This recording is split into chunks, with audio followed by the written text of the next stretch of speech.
readers, it's Lori. Welcome back to my channel, Books, Ink, and Paper. I have a March anticipated reads list for you today. It's one that I had to cull down a bit because there's a lot of novels coming out in March.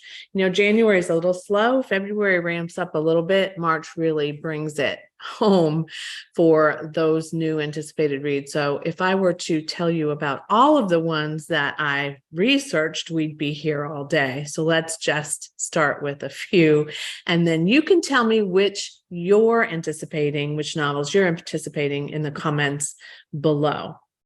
So let's get started with maybe one of my favorites of the list. So the first one is The Golden Spoon by Jessa Maxwell. It comes out on March 7th. I love this because it's being billed as a novel that fans of Janice Hillett's The Appeal will enjoy. And I did love The Appeal. It was hilarious, and it was an epistolary novel, which I really love. I don't think that this is, but Jessa Maxwell presents a woman named Betsy who is the host of a bake show. I love bake shows. I watch the British baking show all the time, and she is actually the host of a bake show that I think takes place in England. And she discovers that this sixth, season is kind of starting off with a little bit of chaos, like there's salt in the sugar bowl and just different things are happening that are not quite normal. And I think she doesn't really care for her co-host either. He's making her a little crazy. And then a murder occurs. That's all I need to know. I don't know if they solve it. I don't know.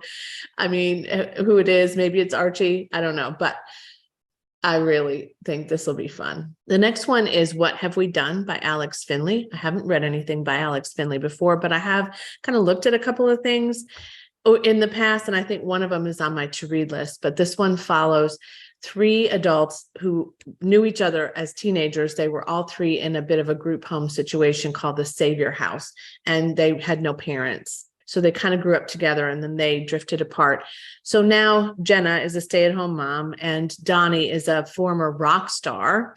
And I guess he's kind of down on his luck a little bit. And then Nico is definitely down on his luck. He has some financial challenges. But the thing that brings them back together is that somebody's trying to kill them, all of them.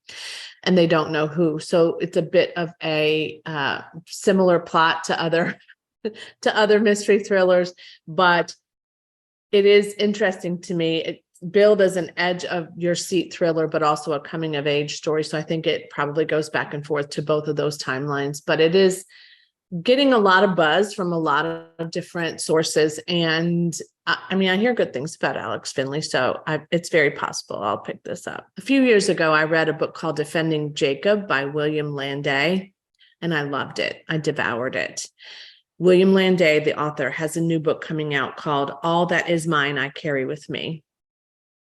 And it is a suspense, I would say, thriller, if it's anything like Defending Jacob was. It sets up the plot with a young girl named Miranda who comes home one day from school to find her mother's not home. And her mother's purse is still there, and there's nothing disrupted and there's nothing unusual, but her mom's just not home, and that's not normal. And then the mom never does return, and there's an investigation, and they can't find out what happened to her. She's just disappeared. She has two siblings, I think brothers, and they're raised then by their dad. And I guess there's a sense that perhaps he did something to the mother.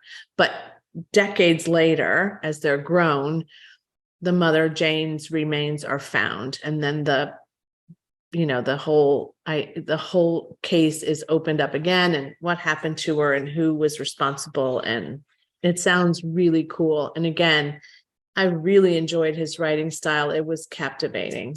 The Kind Worth Saving by Peter Swanson also comes out on March 7th. I just finished a novel by Peter Swanson, spoiler alert for my wrap up. And I've read another one by him too. So I do like them. I can see that you're getting this pattern here of all these thrillers coming out on March 7th. It's very true. There's a lot of them. But this one is interesting to me. And I do like his style. I like that he brings in kind of some tropes from other detective writers, and he references them in his work. And so if he does that, I'm good. I enjoy them very much. This one follows a man named Henry Kimball, who's a private investigator, and a woman comes in his office one day named Joan, and she's asking him to investigate her husband. But Joan was his high school English teacher, and something happened to him in high school that was pretty traumatic. And so that brings up a whole lot of stuff for him. And then as he tries to discover what happened to Joan's husband and whether he is cheating, I guess I think that is what she's asking, is if he's cheating on her. Some other things happen, and he uncovers a lot of stuff. So The Kind Worth Saving by Peter Swanson, March 7th. I think I would want to read this one. And Jenny Jackson has a debut novel called Pineapple Street coming out on March 7th as well. This cover is both kind of glorious and also very chaotic, but it's really colorful. So I did consider this as my book of the month pick, but I didn't choose it for reasons you'll discover in a minute. However, that doesn't mean I won't read this one. It's a debut, as I said. It's apparently hilarious. So we're getting out of the mystery thriller space now. And it follows three women, Darlie, Sasha, and Georgiana. Darlie, I think, is the oldest of this kind of affluent New York family. I think Sasha marries into the family, and then Georgiana is the baby. And it's kind of a family saga. It's kind of a coming of age novel. It's their stories and how they're interwoven. And it does sound like it is a really fun read, but also probably a little bit poignant too, but how they're all intertwined and how their lives are all different as a result of their birth order and their way into the family and their particular circumstances. So I might give that a try. Let me know if that's on your list or if it's something that intrigues you, and then, we'll kind of see what happens. But it's not something I'm going to run out and buy tomorrow. The next one is The Lost English Girl by Julia Kelly. I have read another novel by Julia Kelly. It was a Kindle or a NetGalley choice for me. The Last English Garden, maybe something like that. But this one is, to me, I like Julia Kelly and I like the way she interweaves some things. But this follows Viv from Liverpool, who is a Catholic girl, and she's, of course, expected to marry a Catholic boy, but she falls in love with a man named Joshua, who's Jewish, and she finds herself pregnant as a result of their affair, and then they decide to get married, but then somehow Joshua makes a decision right after they get married that changes the trajectory of their marriage as well as their lives, and Viv has this baby named Maggie that she has to raise with her family, her disapproving family, as a result of her choice. And then a few years later, World War II begins, and she's forced to send Maggie away for her safety because England is in turmoil. And she sends her to an affluent family in New York, and something happens to Maggie. They have to try to, I guess, bring her back or something. I'm not sure. I don't want to know a whole lot about it. But Julia Kelly does historical fiction very, very well. This cover is compelling, and I think I will really like it. It's billed as an epic saga of love, motherhood, and betrayal set against the background of World War II. Yeah, bring it on. I love it already. And it comes out on March 7th as well. Coming out on March 14th is Vera Wong's Unsolicited Advice for Murderers by Jessie Q. Sutanto. I've never read anything by this author, but I have been tempted to do. I think she's the one who wrote Dial A for Aunties, which I almost picked up once, but didn't. So Vera Wong lives on her own. She lives above a tea shop that she also manages, and she's, just hanging in, living life in Chinatown. And one day she comes down into the tea shop and discovers a man who has been killed or murdered. And there was a flash drive in his hand, which is now on the floor of her tea shop. And she is very interested in what happened to this man. And a bit of an armchair detective. It sounds a little like Finley Donovan, but I'm sure it sounds a lot like Dial A for Aunties, because I heard that was hilarious too. But she helps the police, or maybe doesn't help them, but she takes it on herself to try to figure out what happened to this guy. And it sounds fun to me. And the cover is adorable, which is why it reminds me of Finlay Donovan. It looks almost exactly like a Finlay Donovan cover. So there's that. But Vera Wong's Unsolicited Advice for Murders, Jesse Q. Sutanto, March 14th. The London Seance Society by Sarah Penner is my book of the month club pick. So that's a spoiler alert for the haul at the end of March. But this is a early release for book of the month members. It comes out on the 21st of March. So it's pretty early, really, when you think about it. That's a pretty big head start. I loved The Lost Apothecary, historical fiction as well.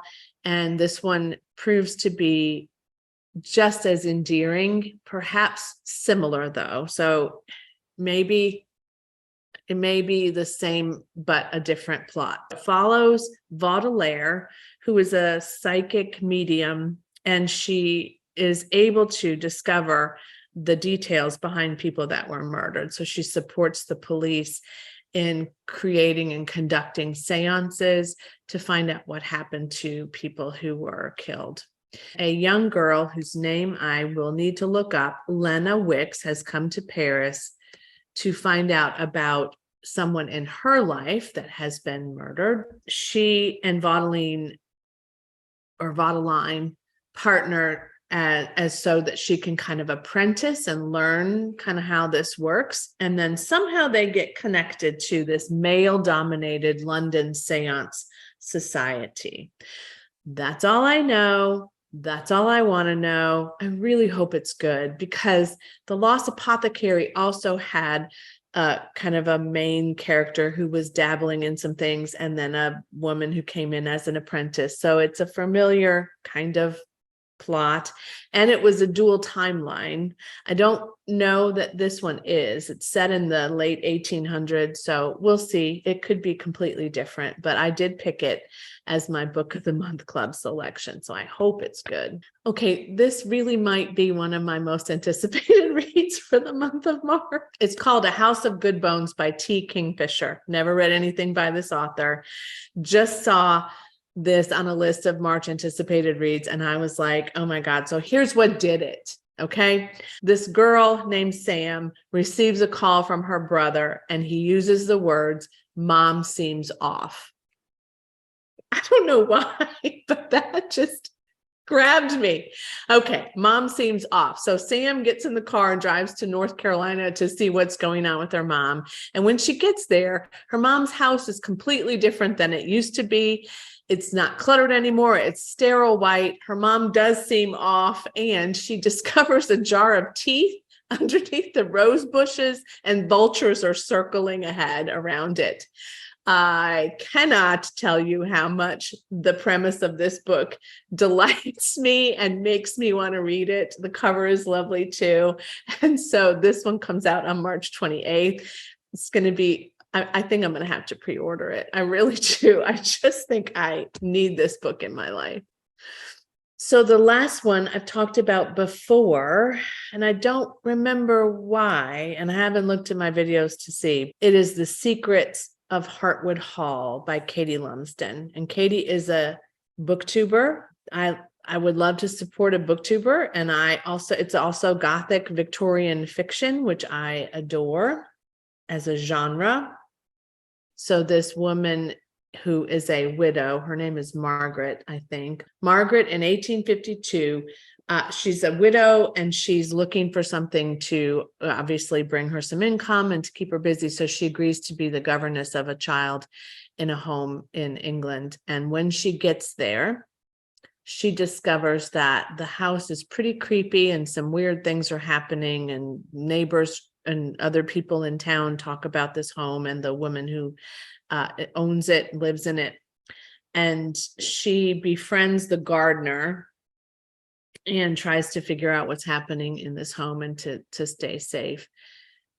It does sound a lot like The Turn of the Key. It does sound a lot like The Turn of the Screw. And so I don't know. I don't know. We'll see. But I'm interested in it, even though it sounds like a familiar plot. There are tons of of redos for, and then there were none, and there are tons of redos for a number of novels. So it doesn't mean that it won't be good.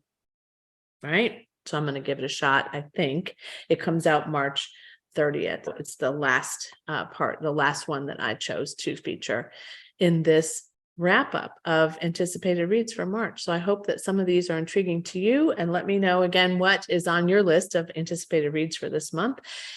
If you haven't looked at any and you wonder where you find them, you can find them on Goodreads. You can find them on a number of sites. You can find them in podcasts. You can find them just anywhere. And a lot of booktubers do these too. I'm seeing other people with their lists, and some of them are going to be similar to mine. And some of them you're going to see have totally different books on them. So as always, I thank you for watching.